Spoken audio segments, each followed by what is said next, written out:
नाशिकमधील ठाकरे गट मनसेच्या मोर्चाआधी संजय राऊतांनी मुख्यमंत्री देवेंद्र फडणवीसांना जोरात धारेवर धरलं. आज ठाकरेंची शिवसेना आणि मनसे यांचा नाशिकमध्ये संयुक्त मोर्चा निघणार आहे. या मोर्चासाठी दोन्ही पक्षांमधील बडे नेते थेट मुंबईहून नाशिकला दाखल होत आहेत. वाढती गुन्हेगारी, अंमली पदार्थांची विक्री, टोळ्यांची दहशत, सोनसाखळी चोरीच्या घटना, आश्वासनं देऊन शेतकऱ्यांकडे दुर्लक्ष, महानगरपालिकेतील भ्रष्टाचारी कारभार या प्रश्नांवरून महायुती सरकारच्या विरोधात हा मोर्चा काढण्यात येतो आहे. आणि या मोर्चाच्या आधीच शिवसेना ठाकरे गटाचे खासदार संजय राऊत यांनी मुख्यमंत्री देवेंद्र फडणवीस यांच्यावर जोरदार हल्लाबोल केला आहे. संजय राऊत यांनी म्हटलंय की नाशिकमध्ये शिवसेना सक्रिय आहे. महाराष्ट्र नवनिर्माण सेना सुद्धा नाशिकमध्ये जनतेच्या प्रश्नावर आवाज उठवत असते. नाशिक हे पवित्र धार्मिक स्थान आहे. नाशिकमध्ये कुंभमेळ्याचं आयोजन केलं जातं. नाशिक श्रीरामाच्या नावाने ओळखलं जातं. तसेच नाशिक हे कुसुमाग्रज स्वातंत्र्यवीर सावरकर यांच्या नावाने देखील ओळखलं जाणारं शहर आहे. आज नाशिकमध्ये जी अवस्था आहे, ती परिस्थिती झालेली आहे, त्याच्या विरोधात याआधी देखील आंदोलने झालेली आहेत. आज पुन्हा एकदा नाशिकमध्ये आम्ही मोर्चा काढत आहोत. नाशिकमध्ये शिवसेना हे नेहमी सक्रिय आहे. महाराष्ट्र नवनिर्माण सेनासुद्धा नाशिकमध्ये जनतेच्या प्रश्नावरती आवाज उठवत असते. नाशिक हे एक पवित्र धार्मिक शहर. नाशिकमध्ये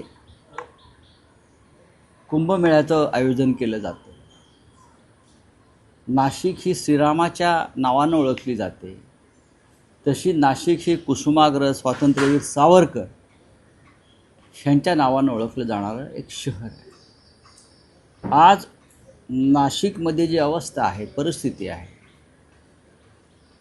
त्याच्या विरोधात शिवसेनेने यासुद्धा आंदोलनं केली. ड्रगच्या विरुद्ध सगळ्यात मोठा मोर्चा महाराष्ट्रात आम्ही नाशिकमध्ये काढला होता. आम्ही स्वतः होतो. आज नाशिकमध्ये एक प्रकारचं अराजक आहे.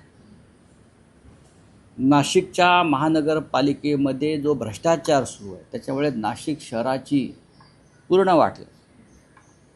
शहरातल्या लोकांना पाणी नाही आहे, रस्ते नाही आहेत, सुविधा नाही आहेत. नाशिकमध्ये गुंडगिरी वाढलेली आहे. नाशिकमध्ये खुलेआम ड्रग्स, MD ड्रग्सचा व्यापार सुरू आहे. तरुण मुलांपर्यंत हे ड्रग्स सहज उपलब्ध होत आहे. नाशिकमध्ये शेतकऱ्यांच्या आत्महत्या जिल्ह्यामध्ये वाढलेल्या आहेत. आणि हे नाशिक शहर राज्याच्या मुख्यमंत्र्यांनी म्हणजे देवेंद्र फडणवीसांनी दत्तक घेतलेलं आहे विकासासाठी. देवेंद्रजीने एकदा 2 दिवस विरोधी पक्षाच्या नेत्यांबरोबर नाशिकमध्ये फिरावं. त्यांच्याबरोबर नाही, त्यांच्या लोकांबरोबर, विरोधी पक्षाच्या लोकांबरोबर नाशिकमध्ये फिरावं आणि नाशिकची अवस्था एकदा पाहावी. आम्ही वारंवार त्यांना कळवून झालं. आमच्या लोकांनी आंदोलनं झाली, रस्ता रोको झाले.